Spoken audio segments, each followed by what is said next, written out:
저희 시댁에는 제사가 1년에 3번 있어요.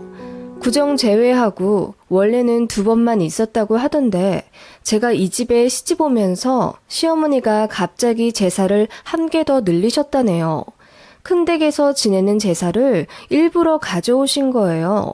네, 저희 시댁은 작은 집이에요. 큰아버님, 큰어머님 모두 정정하게 계시고 그 밑으로 아들도 2이나 있습니다. 큰댁 큰아들은 결혼한 지 꽤 됐고요. 그 집에서 지낼 제사를 굳이 가져와 일을 만드신 게 바로 저희 시어머니입니다. 어머님 말로는 충주에 있는 땅 유산 때문에 가져온 거라고 하시더군요. 그런데 시 당수거름 말씀 들으니 제사랑 상관없이 그냥 가만히 있어도 어차피 시아버지 앞으로 몇 % 상속될 수밖에 없다던데 시어머니가 굳이 우기고 우겨서 제사를 가져오셨다더군요. 그것도 저 결혼하자마자요.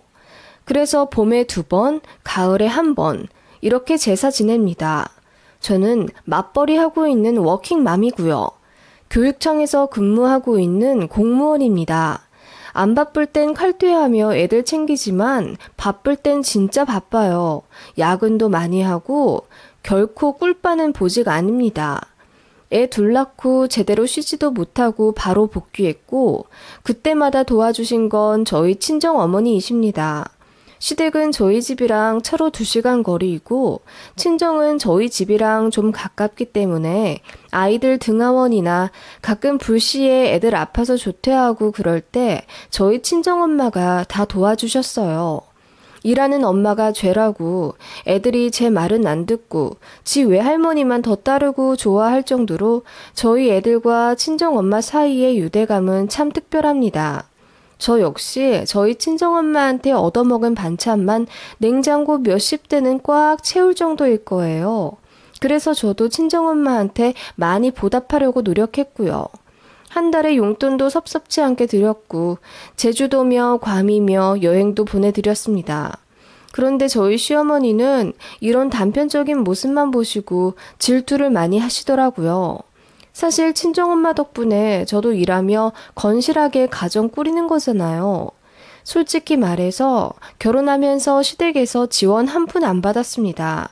요즘 젊은 신혼부부들은 자기들 힘으로 대출받아 보금자리 일궈간다면서 저희도 그렇게 살길 바라셨죠.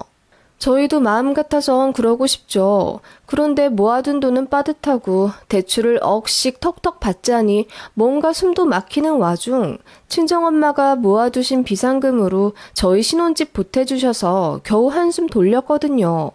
그 돈은 사실 돌아가신 친정아빠 사망보험금의 일부였어요.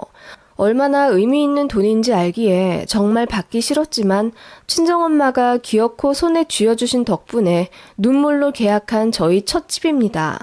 시어머니는 그 사실 아시고도 보태주실 거면 조금만 더 보태서 애들 매매할 수 있게 해주시지. 전세나 매매나 별 차이도 안 나는데 내가 다 아깝다. 이러시면서 속 긁는 소리만 해대시더라고요. 시어머니 성격 대충 어떤지 아시겠죠?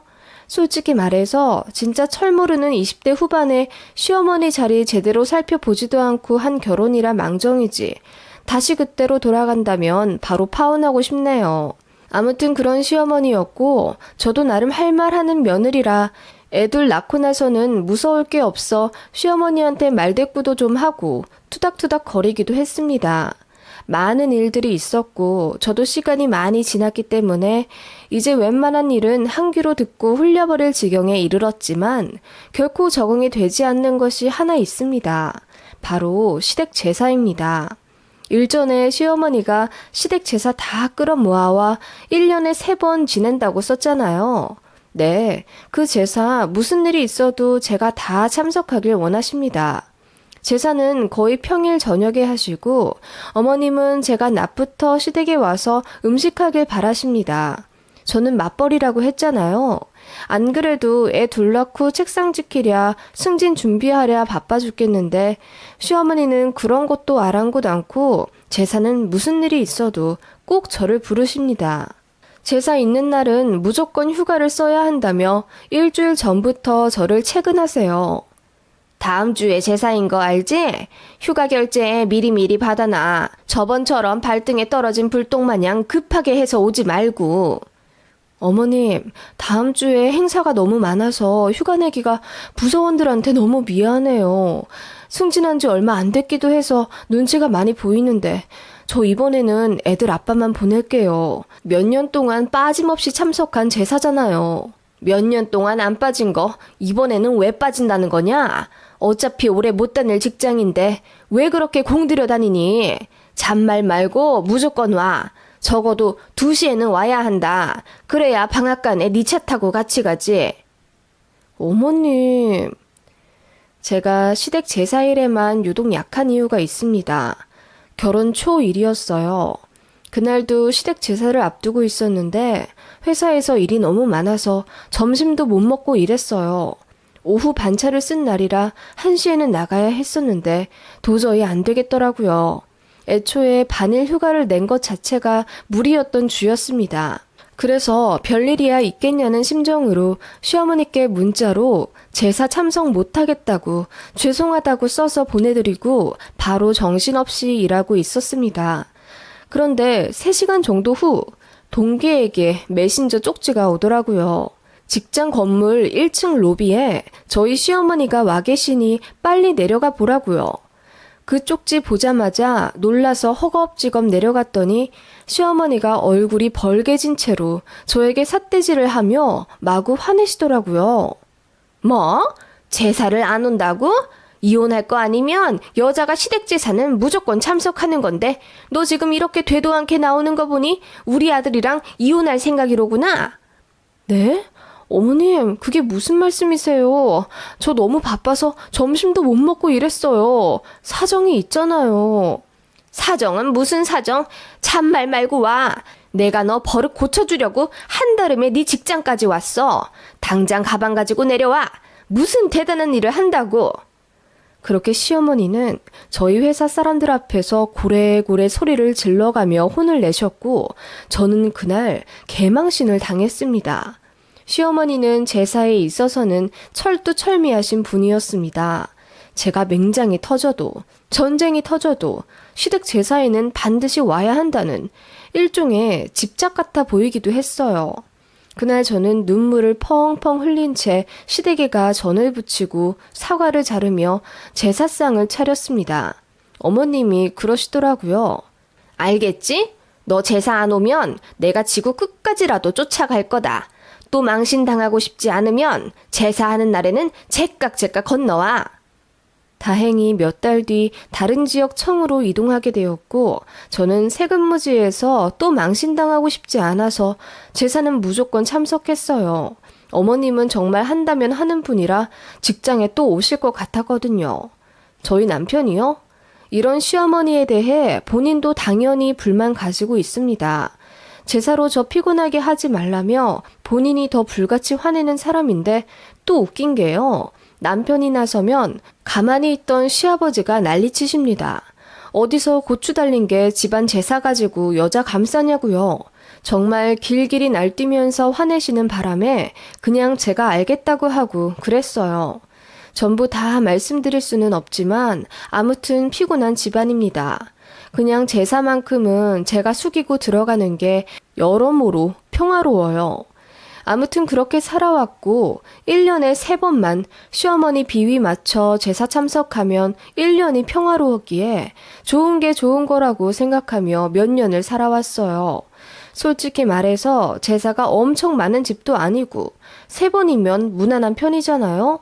저의 필수 참석 조건이라는 게 많이 숨막히지만 그냥 그렇게 좋게 생각하면서 살았습니다. 그러던 와중 정말 역대급으로 쇼킹한 사건이 일어나게 됩니다.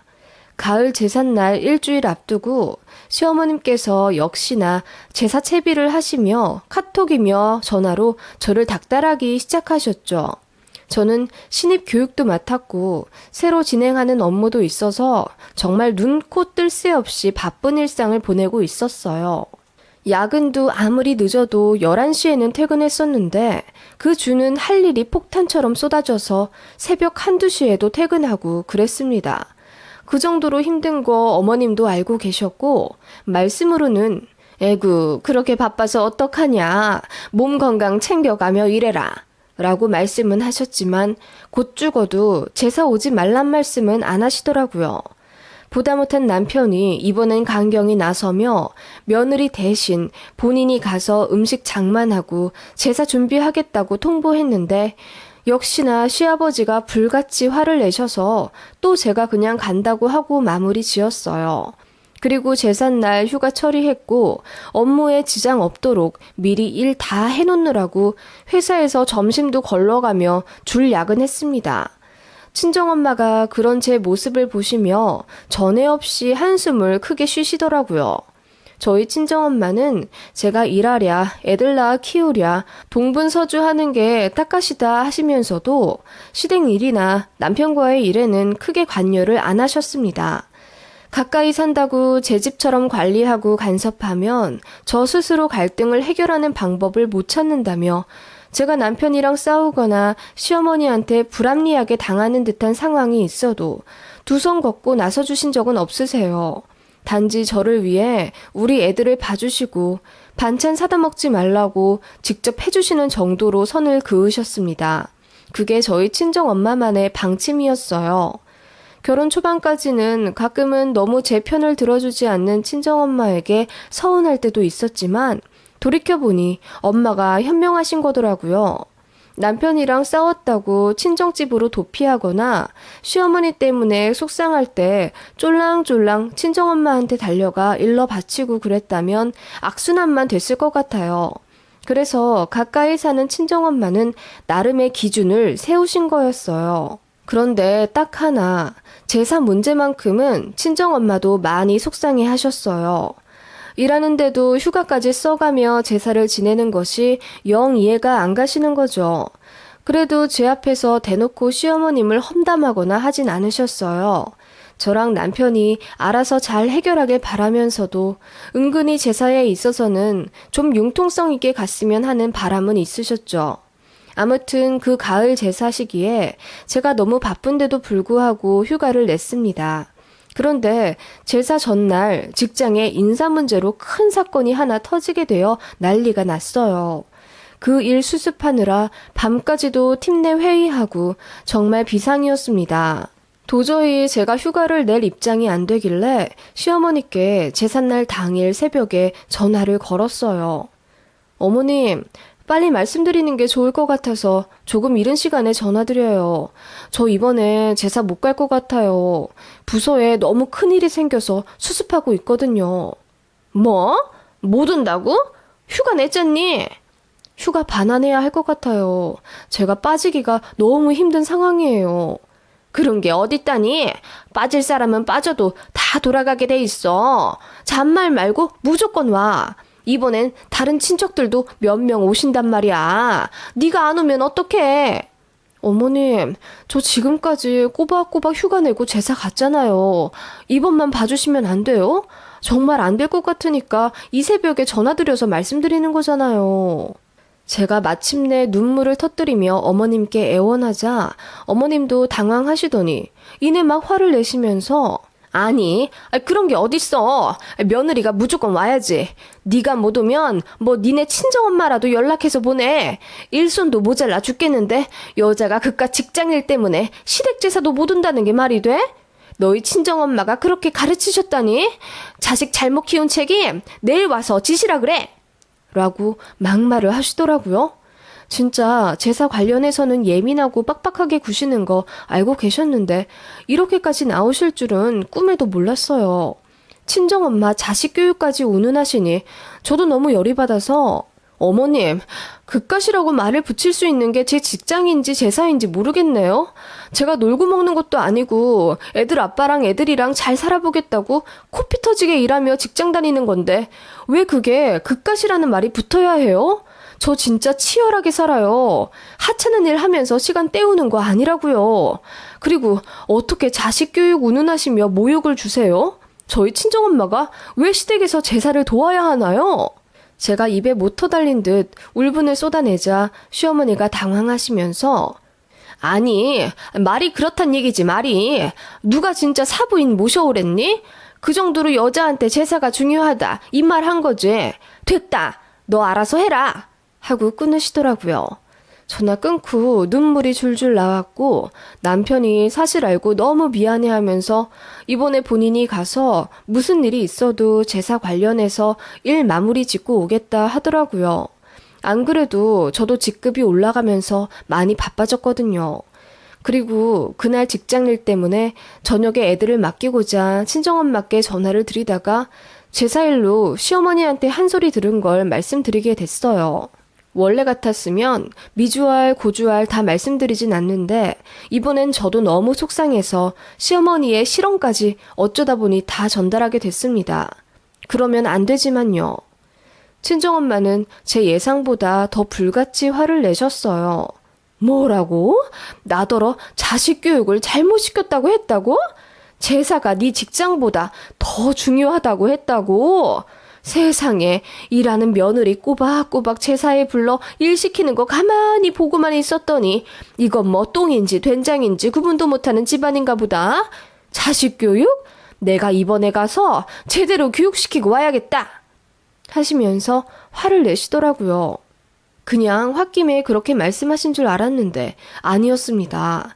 저도 일하느라 바빠 몰랐는데 나중에 듣게 된 사실로는 정말 쇼킹 그 자체더라고요. 친정엄마가 정말 저희 시댁으로 건너가신 거예요. 시댁의 당도에서 문이 부셔져라 현관문을 주먹으로 노크하셨대요. 이윽고 문이 열리고 저희 친정엄마 얼굴을 본 시어머니 표정은 그야말로 하얗게 질려서 무슨 귀신 본 듯 하셨다네요. 아니, 사부인이 여기를 어떻게 저희 딸이 오늘 제사 못 온다니 저라도 와야죠. 자식 교육 제대로 못 시킨 대가로 오늘 여기서 제사 제대로 돕고 갈게요. 그래야겠죠, 사부인? 네? 아니, 그건 제가 그냥 홧김에 그렇다고 여길 진짜로 오시면은 자, 앞치마 어딨죠? 하나 주세요. 그렇게 막무가내로 부엌에서 앞치마를 둘러매고 소매를 걷어붙인 친정엄마에게 너무 놀란 시어머니가 허옇게 질린 안색으로 아무 말씀 못하시자 친정엄마가 먼저 냉장고 여기저기를 뒤져가며 요리 준비를 시작하셨다네요. 아유, 사부인, 이러실 것 없습니다. 그만하시고 일어나세요. 아니요, 할 건 해야죠. 못난 저희 딸이 일하느라 바빠서 제사도 못 오는 게 말이 되나요? 제가 오늘 다 하고 가겠습니다. 아니, 근데 고구마 튀김을 이렇게 하셔서야 되시겠어요?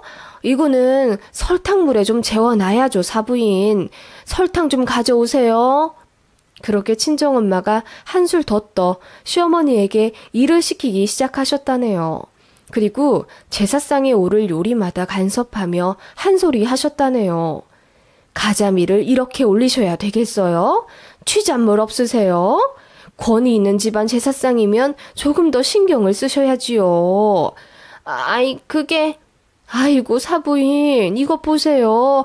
표고버섯은 이렇게 올리는 게 아니에요. 십자로 칼집을 내셔야지. 이게 뭡니까? 칼 좀 가져와 보세요. 그렇게 친정엄마는 입에 못 터단 듯 잔소리를 하기 시작하셨고 시어머니는 기가 질려 아무 말씀 못 하셨다네요. 그리고 뒤늦게 들어오신 시아버지가 놀라서 무슨 일이냐고 묻자 친정엄마는 사부인이 말씀하시길 우리 애가 제사 못 오면 친정엄마라도 불러오라 그러셨다네요. 안 그래도 그러려고 했거든요. 자식 교육 잘못했으면 AS 제대로 해드려야죠. 그래서 일하느라 바쁜 저희 딸 대신 제가 왔어요. 라고 말씀하셨고 시아버지가 잔뜩 언짢으신 기색을 펼치시며 시어머니가 말실수를 했나 본데 그 점 사과드릴 테니 어서 들어가시라 하셨대요. 그러자 친정엄마가 아니 일하는 며느리까지 꼬박꼬박 휴가 내서 부르실 정도로 중요하게 지내는 제사인데 보니까 음식 손질도 영판이네요. 제가 제사상 구도까지 제대로 잡아드리고 가야겠어요. 일단 상 좀 차려보세요. 제가 제대로 도와드리고 갈 테니 우리 사돈분들 저한테 맡기세요. 라고 천연덕스럽게 나오셨대요. 한사코 거절하며 말리는 시부모님과 오기가 가득한 친정엄마와 그야말로 불꽃 튀기는 신경전이 벌어졌고 결국 저희 엄마가 승리하셨다네요. 친정엄마는 제사 끝날 때까지 가지 않으셨고 시아버지가 제사상 상차림 하시는 거 옆에서 보면서 하나하나 다 훈수 두시며 잔소리를 하셨다네요. 아니, 약과가 왜 그 줄에 가나요? 약과는 앞에 있어야죠. 아닙니다. 저희 집은 약과 두 번째 줄에 놓습니다. 아니, 양반댁에서 제사를 너무 캐주얼하게 지내시는 거 아닙니까? 규율대로 해야죠.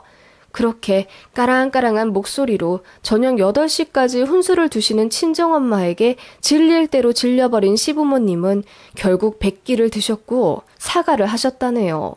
친정엄마의 이중을 결국 파악하신 거죠. 내 딸한테 또 함부로 굴고 예의 없게 굴었다간 이 꼴 난다는 걸 손수 보여주신 친정엄마 덕분에요. 며느리 바쁜 거 압니다. 그래도 아닌 건 아니라고 생각해서 그동안 꼬박꼬박 불렀었는데 사부인이 그렇게 속상해 하셨을지 미처 생각을 못했네요. 애들 난감하지 않게 앞으로 유도리 있게 부를 테니 사부인도 이제 그만 마음 푸시고 돌아가세요. 더 얼굴은 붉히지 맙시다. 시아버지가 결국 정중하게 사과했고 친정엄마는 깔끔하게 받아들이시고 앞치마를 마침내 벗으셨대요. 이 얘기를 나중에 듣고 저는 처음엔 경악하며 들었지만 뒤로 갈수록 통쾌하더라고요. 저희 친정엄마는 언제나 말보다는 행동인 스타일이십니다. 그동안 제 편 안 들어주는 것 같은 친정엄마에게 은근히 섭섭한 게 있었는데 그날 이후로 깨끗하게 잊었어요. 엄마도 생각이 있으셨던 거란 걸 제대로 안 거죠. 그리고 그날 이후로 시부모님은 제 일을 최대한 존중해 주시려 노력하십니다.